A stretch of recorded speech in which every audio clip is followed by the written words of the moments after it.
15 years old, and he said, only 2/3 of you will stay active in the church. 1/3 of you, and there we all sat, are going to be inactive in the church. And it really made me irritated at him to think that he would say that about all these friends of mine, and he was totally accurate. 1/3 of them fell away.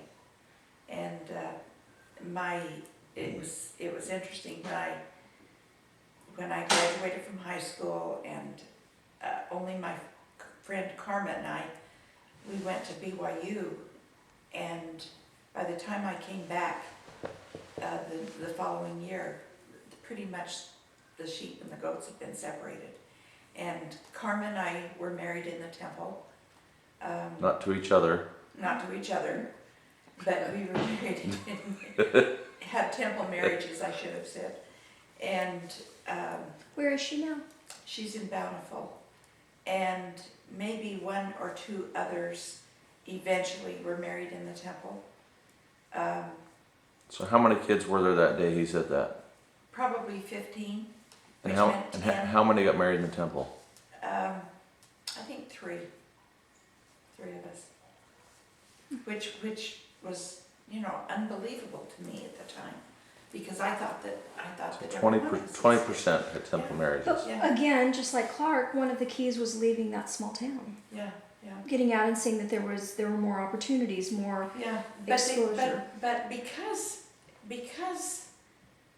we were all active at that age, still at 15, I thought more of us would stay active, but we didn't. They didn't.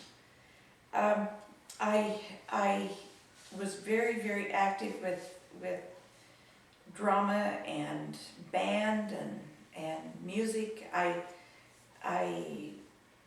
many instruments did you play? Well, I started piano when I was in grade school, and took piano for a number of years, and mother wouldn't let me quit until I could play hymns.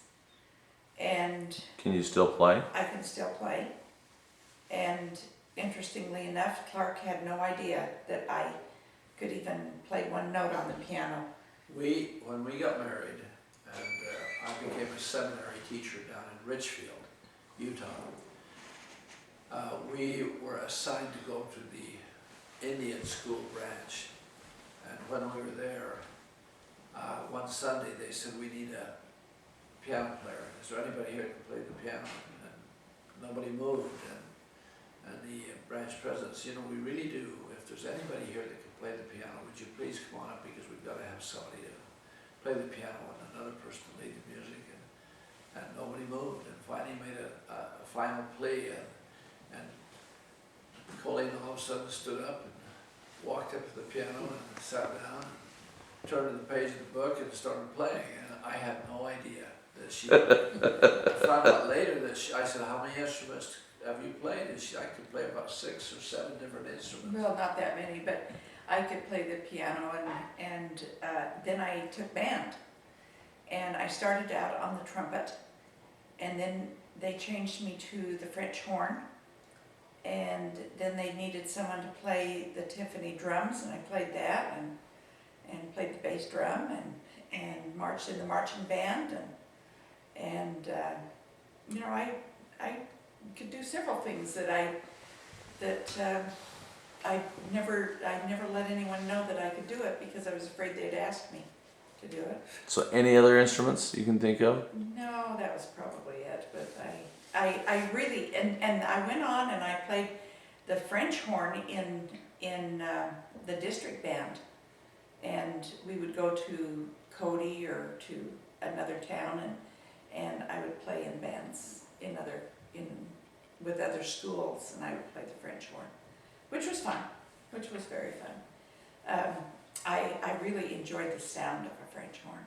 It has a very mellow sound. The school provided me with the instrument, and so as soon as I graduated, I no longer had a French horn to play, and that was the end of that. And because the trumpet, my brother had played it first, he obviously claimed it as his trumpet, so he took the trumpet, and that was the end of that. And then when we got married, Mother and Dad sold the piano, so there was no piano. So, that's just the way things were. My Mother and Dad's living room was quite small, and a piano took up a lot of space, and there was no one around to play it, so out the door it went. But I got into junior high, and that's where I started marching in the marching band. At that time, I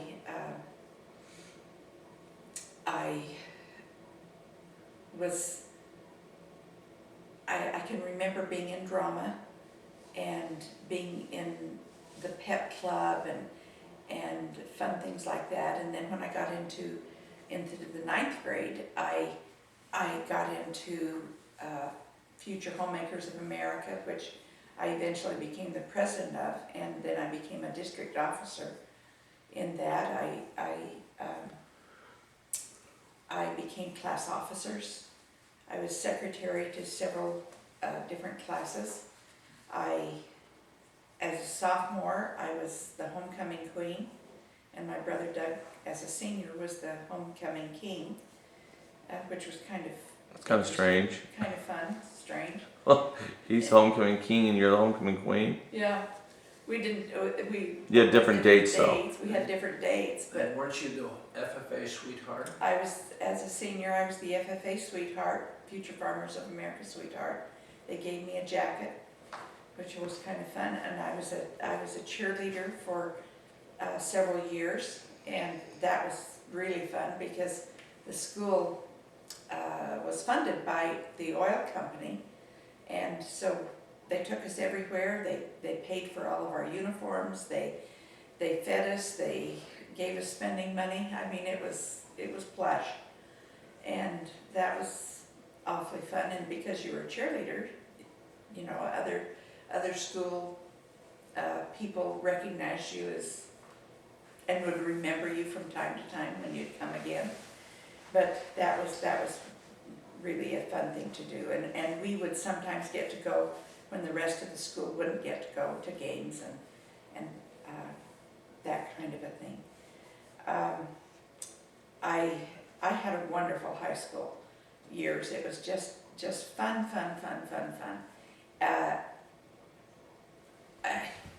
I remember there was a, and then when you graduated, I was also, let's see, my senior year, I was over the yearbook, and then I worked on the school paper staff and just all the different organizations I was in. I was just in everything and very, very busy, and had a lot of friends, and we just hung out together. It was just a fun time. One of my friends, Karma Jensen, lived just a few doors away, and we did everything from climb trees to swim in the river. And actually, we didn't swim in the river. We swam in creeks that would be dammed up, and it was just muddy water that we would swim in. And if we couldn't get a ride, we'd get my grandfather's horses, and we'd ride horses over to the swimming hole and tie them up and go swimming. And yes, we had swimming suits on. And the bad part about that is that we would go swimming, and it was a waterfall, and it would come down, and the big swimming hole about the size of this room, the bottom of it would change. Sometimes there'd be a hill in the middle of it under the water, and sometimes the hill would be up against that bank or up against this bank, and I didn't know how to swim. And so, it was quite dangerous for me to be in that swimming hole because it was over my head. Why didn't you know how to swim? I She just lived in never Byron, learned Wyoming. to swim. Did your mother ever learn to swim? No.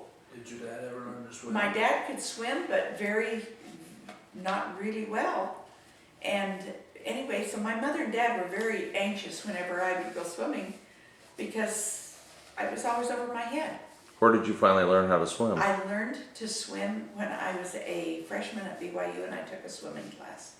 And the swimming class was over in what was called Park Rocher in Springville. And I learned to swim there, and and I almost drowned doing it. Because everyone else, they were taking a swimming class because it was something fun that they could do, and it was filled with PE credit, and here I was just learning. Anyway, I graduated from my 8th grade with the #1 student, and of course from when I graduated from high school I was also the #1 student. I earned because of that, I earned a 4-year scholarship, full ride scholarship to the University of Wyoming, and my mom and dad said, absolutely no way, you will only go to BYU. And so I applied for a scholarship, and I got a leadership scholarship to BYU because of all the activities that. Full paid or? No, it was just a 1-year partial pay, something like that. I really don't remember how much it paid, but I did have a scholarship that year, and that was nice. And my mother taught me to sew, and the very first, she made everything of mine, and she'd make my coats. She made everything for me. Dresses, blouses? Blouses, dresses, just everything I think but my underpants. And she didn't make those, but I remember I had my very first purchase dress when I was in the 6th grade. And I absolutely thought that I had the most beautiful dress in the world. And she would always even make my formals and dresses for gowns and things like that. We even made my wedding dress, but she said, I'd say, can I have this or can I have that? And she'd say, Colleen, you can have anything that you'll make. And so I learned to sew. I became a very, very good seamstress.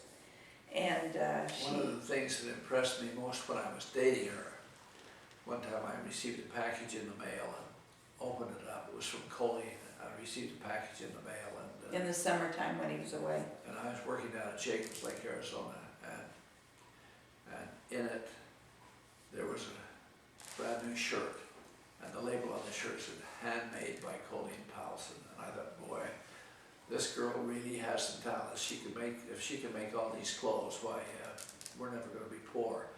And I was dating another girl down there at the time, but when I got that, I knew that's the direction that I wanted to go. She's very, very good. But then when the children started being born after we were married, I made all of the girls' clothes until they were a little bit older.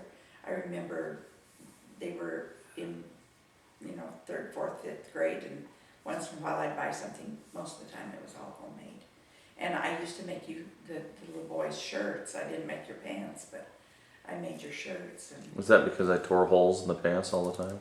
because you wore tough skins, because they were tougher than the fabric that was available for me to sew. But I remember Tough Skins, they had a guarantee that if you tore a hole in the knee, you'd get a replacement pair.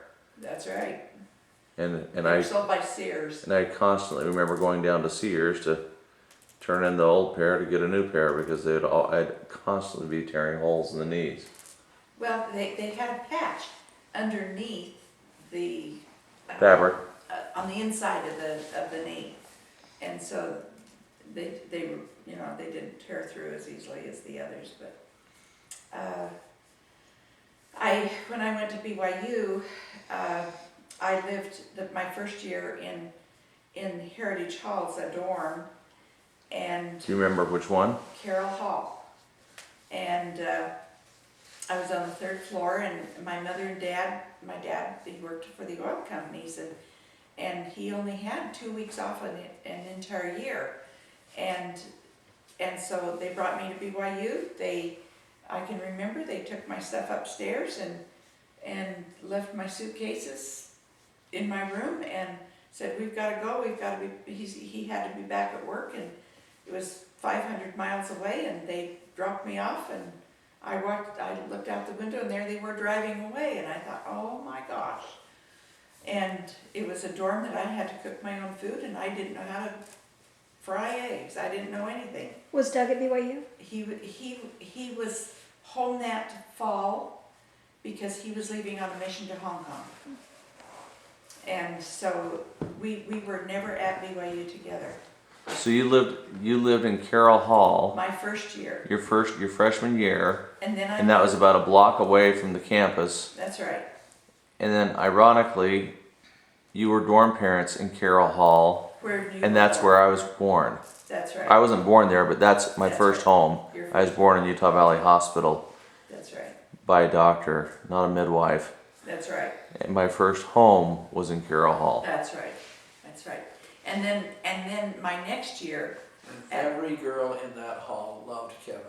He was so cute, and everyone wanted to hold him and care for him and watch him and tend him, and they even volunteered to change his diapers, but they loved the little guy.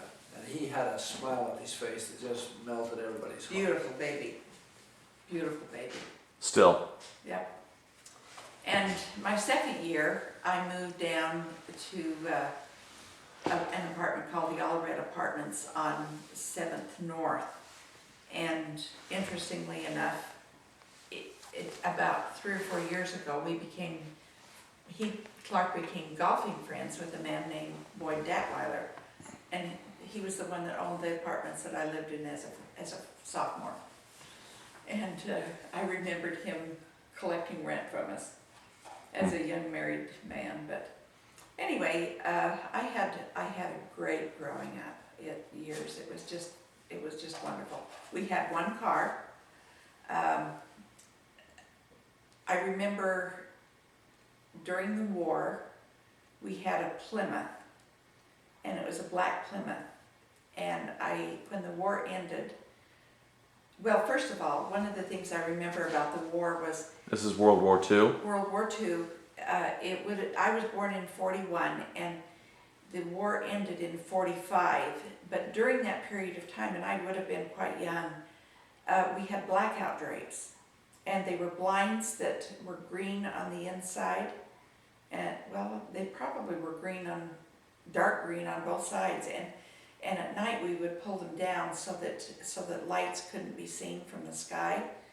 Because my little town was an oil producing town, they didn't want airplanes to know where that oil field was. There was no radar or anything like that. And so everything was blacked out at night so that we couldn't be seen.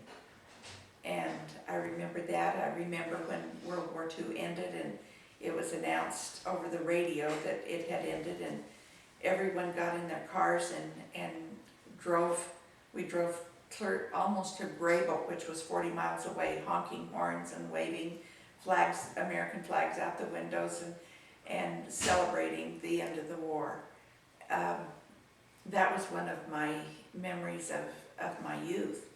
Another memory of one of the very first memories that I had was it was raining outside, and my brother and I were kind of fighting to see who got to sit beside the door, and in the car, and we pulled out of a gas station, and the door flew open and out I went on my head. And How old were you? 3, and I landed in a mud puddle, and on my head, and I right here I could still feel the dent in my head, and it really gave me a hard knock. And a cousin who was home from the war at the time, he came running out of the gas station and picked me up soaking wet with this bump on the head. Who was that cousin? His name was Dick Havoc. And anyway, that was one of my first memories as a 3-year-old. I can also remember that Mother sent me to a Bible school one summer when I was probably 4 or 5 in the gymnasium of the school. And I so distinctly remember the story of Noah and the flood. And I was just fascinated by Noah and the flood. And then I remember the story of Moses coming out of Egypt, and then when we lived in 97, 98 in Israel, that was a very fascinating part for me to go across that desert and all, because I had learned that as a 5-year-old, or whatever it was. I remember when Mother and Dad went to the temple For the first time. for the first time when I was 5 years old. I remember my dad, shortly after Mother was baptized and he became active in the church, they had him be in a play for the stake, and he was the Santa Claus, which was about as foreign to my dad's personality as you could get. But they had him dressed up like a Santa Claus, and I was just stunned that my dad was going to pretend like he was the real Santa. Those are just fun memories of my childhood. Well, that takes us up to One thing I wanted to say is, I always had an intellectual testimony of the gospel, but I didn't have a spiritual testimony of the gospel. And I remember as a freshman,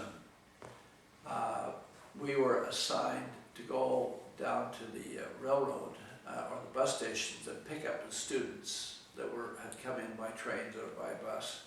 And I remember I went down, the landlord let us borrow his car, and we picked up this girl from New York, and I can remember talking to her. She's a very impressive girl, came from a very good family, and very active LDS. And I can remember one day she was talking about the gospel with me, and she said, she said, "Now Clark, you have a testimony, don't you?" And I said, "Well, I have an intellectual testimony."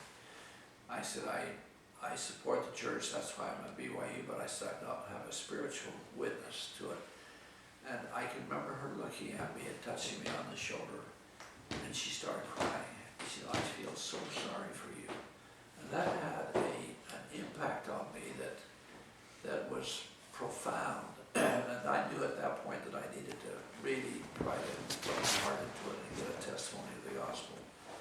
And I remember when I was taking a Book of Mormon class, Dan Ludlow was the professor, and he said, "What you'll do," he said, "is you need to read, and you need to pray, and you need to ask Heavenly Father if this is." He said, "You need to follow the admonition of the Book of Mormon and find out for yourself."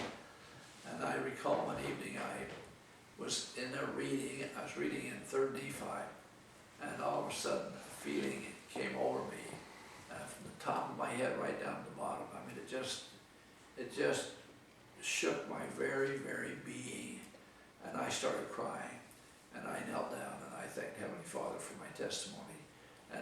But it was when Christ visited this continent, and but I'll never forget that feeling that came over me.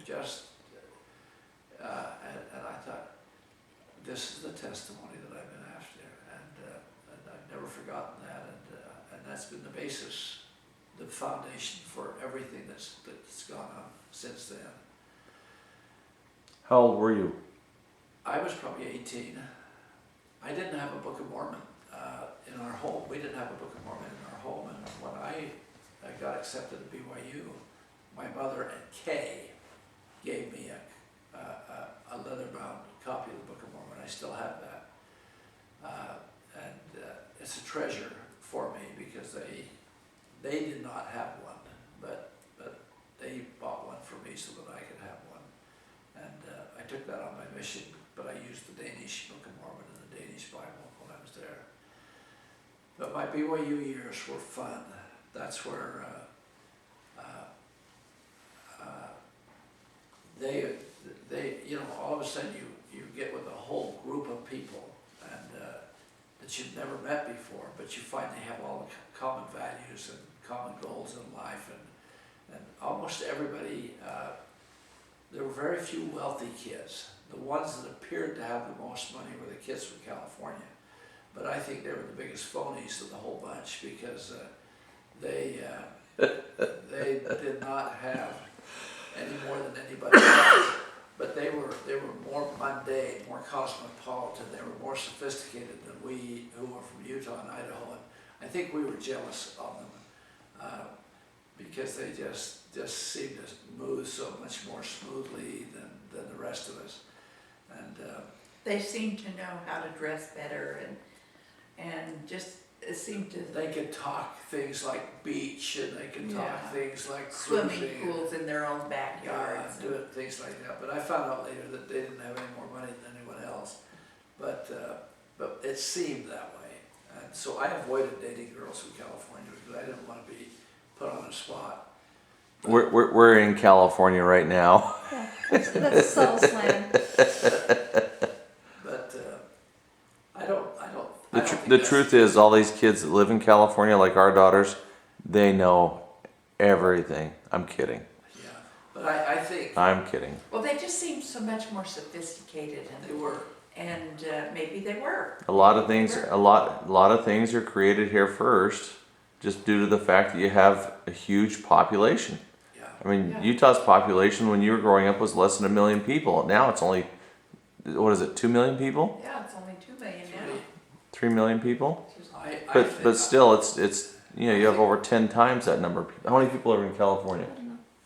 It's 10% of the population of the United States. Yeah. most of the people that I associated with came from very small towns, and but BYU was an eye opener for me. I can remember going to the concerts, and I loved the classical music, and I remember going to the football games, the basketball games, and going to the plays. And I'd never really done much of that in my life, but I started realizing that in addition to the books that I've been reading, there was a world of culture all around me, and I love that. I really did love that, and participated as much as I possibly could. And I love my classes. I gained a lot from my classes, but I gained more from my social activities than I did from the knowledge of the classrooms.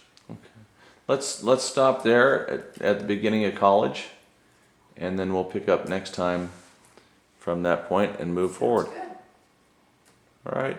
Thanks.